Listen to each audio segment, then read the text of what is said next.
आदाब, खुश आमदीद न्यूज़ 18 उर्दू के पॉडकास्ट में आपका इस्तकबाल करती हूँ मैं आपकी होस्ट रेशमा आफ्ताब। आम इंतखाबात 2024 की तारीखों का ऐलान 13 मार्च के बाद कभी भी मुमकिन है और अब सियासी पार्टियों ने बाज़ाब्ता अपनी तैयारी को हतमी शक्ल देनी शुरू कर दी है।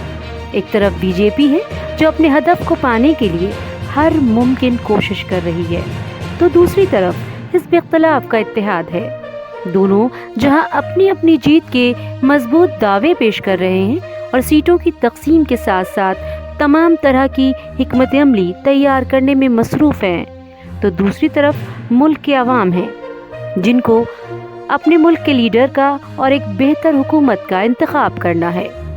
सियासत के मैदान में अभी सबसे अहम जो हैं वो राय दहिंदगान यानी कि वोटर्स हैं, जो लीडरान और सियासी पार्टियों की तवज्जो का मरकज़ हैं। और इंतखाब के इस मौसम में तमाम सियासी पार्टियों का फ़िलहाल अवाम महवर है।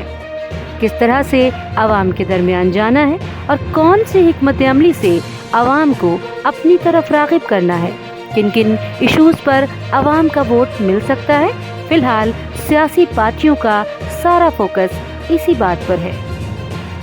और इसके लिए सभी पार्टियों ने तैयारियां भी शुरू कर दी हैं। बीजेपी ने तो चुनावी बिगुल की शुरुआत करते हुए मोदी की गारंटी देते हुए एक रथ यात्रा की शुरुआत कर दी और साथ ही संकल्प पत्र सुझाव की भी शुरुआत की, जिसका मकसद अवाम के दरमियान जाकर लोगों की राय लेना है और अवाम के जरिए दिए गए मशवरों को बीजेपी अपने संकल्प पत्र यानी कि मैनिफेस्टो में शामिल करेगी और अवाम को राग़िब करने का ये सबसे बेहतर तरीक़ा है।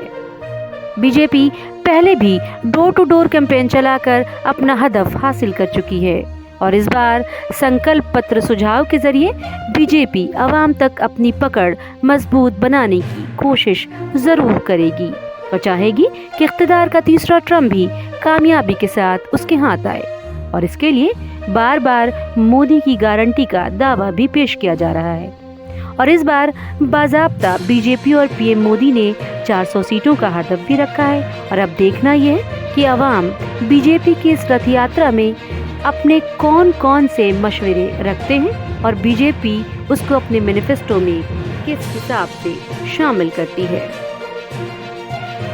दूसरी तरफ हिज़्ब इख्तिलाफ के अलायंस यानी कि इंडी अलायंस की यात्रा, जिसमें कि राहुल गांधी शामिल हैं, जिसे भारत जोड़ो न्याय यात्रा का नाम दिया गया है, वो भी ज़ोरों शोर से जारी है।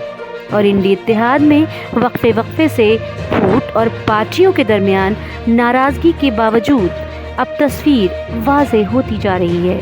एक तरफ जहां सीटों की तकसीम का इशू हल हुआ है, वहीं अब राहुल की यात्रा में अलायंस के दूसरी पार्टियों की शमूलियत से मुकाबला बराबर का नजर आ रहा है। राहुल गांधी की भारत जोड़ो यात्रा 1 के बाद जिस तरह से जुनूब में कांग्रेस को बेहतर सीटें मिली, साथ ही तेलंगाना का इक़्तिदार भी हाथ आया, उसके बाद ये कहा जाने लगा कि राहुल गांधी की यात्रा का असर हुआ और अवाम राग़िब हुए और कांग्रेस को जीत हासिल हुई। अब ये देखना है कि बीजेपी और कांग्रेस की इस यात्रा का लोकसभा इंतखाबात में अवाम पर कितना असर होता है और इक़्तिदार किसको हासिल होता है। अवाम के दरमियान जाकर उनके मशवरे लेना या तरक्की के दावे करना या आने वाले वक्त में मुल्क में कितनी और तरक्की होगी, इसके बारे में अवाम को बताना। इसके अलावा बीजेपी पीएम मोदी के चेहरे, हिंदुत्व और कौम परस्ती के मुद्दों के साथ अवाम के दरमियान जाने वाली है और राम मंदिर के इफ्तिताह के बाद काशी, मथुरा और दिगर मामले जैसे कश्मीर, 370 पीओके भी बीजेपी का एजेंडा बनने वाले हैं। इसके अलावा जो तरक्याती काम किए गए या जो 10 बरसों में मंसूबे चलाए गए, उनकी हुसूलियाबियाँ लेकर भी बीजेपी अवाम के दरमियान जा सकती है।